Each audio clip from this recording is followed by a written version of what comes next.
I'm Travis Price, agent partner of Melanie Davis Group. I'm here in Largo, Florida, where my buyers are about to close on their home, and we're getting ready to do the final walkthrough. They're really excited to close on this house. They met all their criteria: new roof, impact windows, a pool, upgraded kitchen and bathrooms, and it's 5 minutes to their favorite beach in Indian Rock. So let's take a look. All right, so let's take a look inside. So why do you do a final walkthrough? Well, number one, as a buyer, this is your last chance to ensure that the house is in the same condition as when you went under contract. Because once you sign those closing documents and the home is funded and title says you are closed, that home belongs to you. So some things that you want to look for. Number one is you want to make sure the seller has removed all furniture prior to the walkthrough. This allows you to check everything behind the furniture, underneath the furniture. You want to look at all the ceilings. Just make sure that nothing happened while the house was under contract. This house, because of the holidays, was under contract for almost 40 days. That's a long time for something to happen. You want to assess all the items that convey with the home. So things like your fridge, make sure it's still running and working.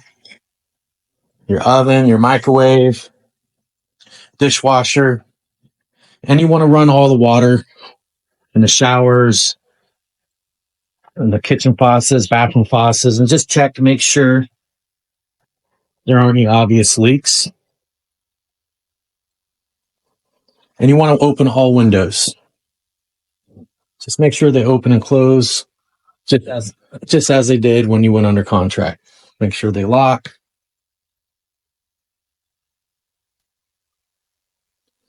And this is a pool home. So things we're looking at pools, making sure that it's in the same condition as when we went under contract. So the water clarity is the same. The pool pump is running and it is filtering. And we're going to check the exterior of the home as well.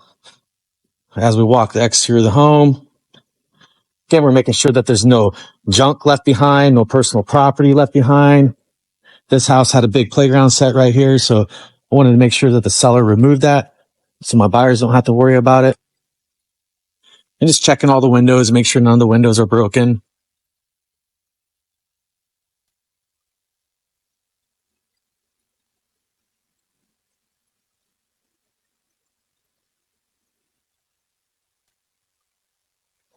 And then repairs. If there are any agreed upon repairs that the seller were to make, you want to bring your inspection contingency release with you and make sure those repairs were done to your satisfaction before closing.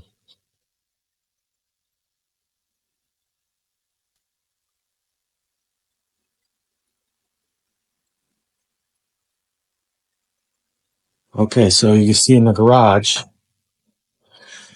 the seller still has some personal property that they need to remove before we close. So in a situation like this, I'm going to call the listing agent and I'm going to make sure this gets taken care of. And I'm going to come back out prior to my buyer signing to make sure that this stuff has been removed. If there's anything like this, like paint, if you want it, it could be left behind. If not, the seller needs to remove that. All right, so to recap for final walkthroughs. Number one, you want to make sure you do it as close to closing as possible. This ensures that the house is in the same condition right before you sign those documents and close on the home as when you went under contract. Number two, things you want to look for. Make sure all the personal property and furniture and garbage and junk is removed from the house. Make sure all the utilities are on. Turn on all the faucets. Open all the windows and doors. Check any of the property that may convey with the house, such as a washer and dryer, if that's the case. Make sure the fridge, all the appliances are the same appliances when you went under contract. If you did any repairs, make sure to bring your ICR along with you so you can check those repairs and make sure that they were done to your satisfaction. Because again, once this house closes, it's yours. You can't give it back.